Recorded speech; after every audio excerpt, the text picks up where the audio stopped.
বিসমিল্লাহির রহমানির রহিম। কেমন আছেন সবাই? আশা করি সবাই খুব ভালো আছেন। আমরাও আলহামদুলিল্লাহ ভালো আছি। আজকে নতুন আরেকটি ভিডিও নিয়ে আপনাদের সামনে আসলাম।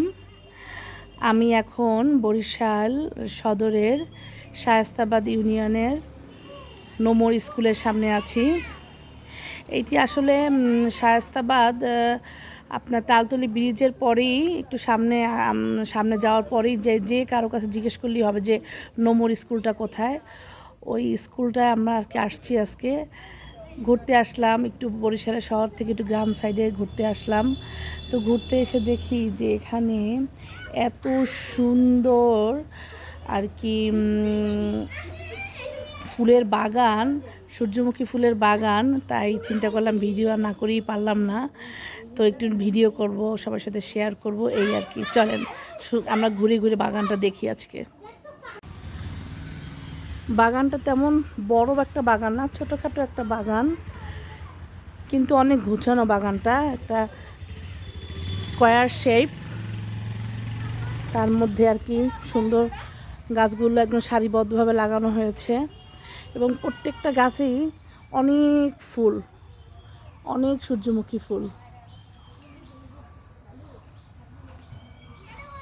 অনেক ফুল। আসলে নাকি এখানে যারাই গাছগুলো লাগাইছে জিজ্ঞেস করলাম, তারা বলতেছে যে আসলে আমাদের এই গাছ লাগানোর মূল আর কি উদ্দেশ্য হলো সূর্যমুখী ফুল তৈরি করা।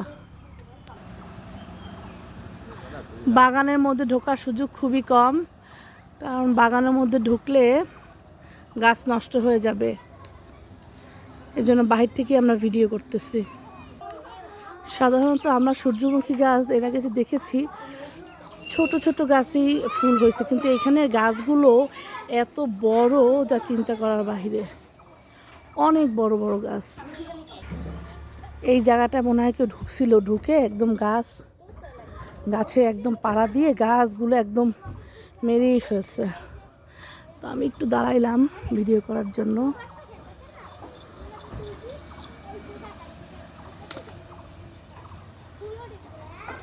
অনেক সুন্দর, রৌদ্র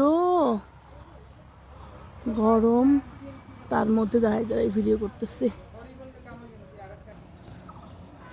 সূর্যমুখী তেলটা আসলে অনেক স্বাস্থ্যকর, দামও একটু বেশি। সবাই আসলে চেষ্টা করে সূর্যমুখী তেলটা খাওয়ার জন্য, স্বাস্থ্যের জন্য খুবই ভালো। তাই দূর থেকে ভিডিও করলাম পুরোটা নেওয়ার জন্য। আসলে বরিশালে যারা বসবাস করেন তারা চাইলেই এখানে আসতে পারবেন, শহর থেকে খুব বেশি দূরে না, চাইলেই আপনারা আসতে পারবেন। গ্রাম্য পরিবেশ, তার মধ্যে আবার সূর্যমুখী বাগান, ভালো লাগবে, ছবি তোলা যাবে, সব কিছু মিলিয়ে একটু অন্য রকমের ফিলও আসবে।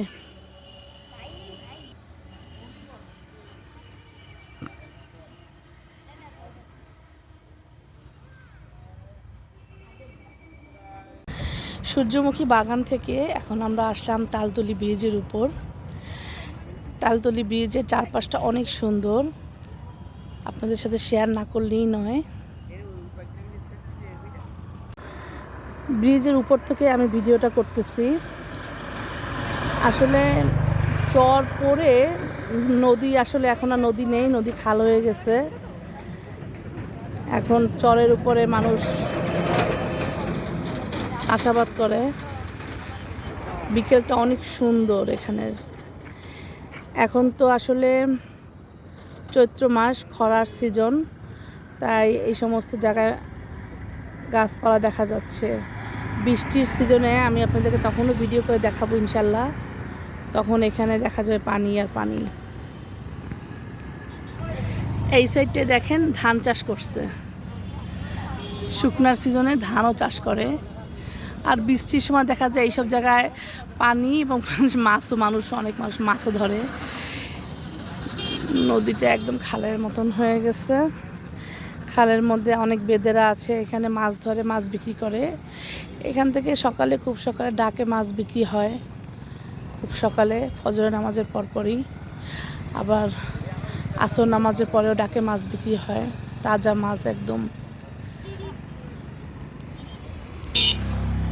আমি প্রায় সময় এই তালতলি ব্রিজে আসি, সন্ধ্যার পরেও আসি, মাঝে মাঝে বিকেলেও আসি। অনেক সুন্দর, আমার কাছে খুবই ভালো লাগে, তাই আমি মন চাইলেই আমি চলে আসি। আসলে মন ভালো লাগার মতন, মন ভালো লাগবে, মন ভালো করার মতন একটা জায়গা।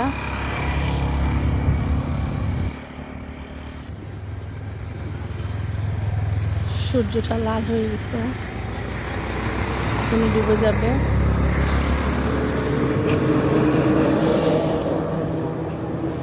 আসলে নদী, পাহাড়, সমুদ্র কার না ভালো লাগে? আমার কাছে তো খুবই ভালো লাগে। আমার মনে হয় আমার কাছে যেমন ভালো লাগে সবার কাছেই ঠিক তেমনই ভালো লাগে। এখানে স্পিড বোটও আছে, অনেকেই এখান থেকে বিভিন্ন জায়গায় যায় স্পিড বোটে। ইনশাল্লাহ সামনে যখন আমি আসব তখন আমরাও স্পিড বোট নিয়ে ঘুরতে বের হব, ভিডিও করব এবং আপনাদের সাথে শেয়ার করব। সামনে একটা মডেল মসজিদ আছে,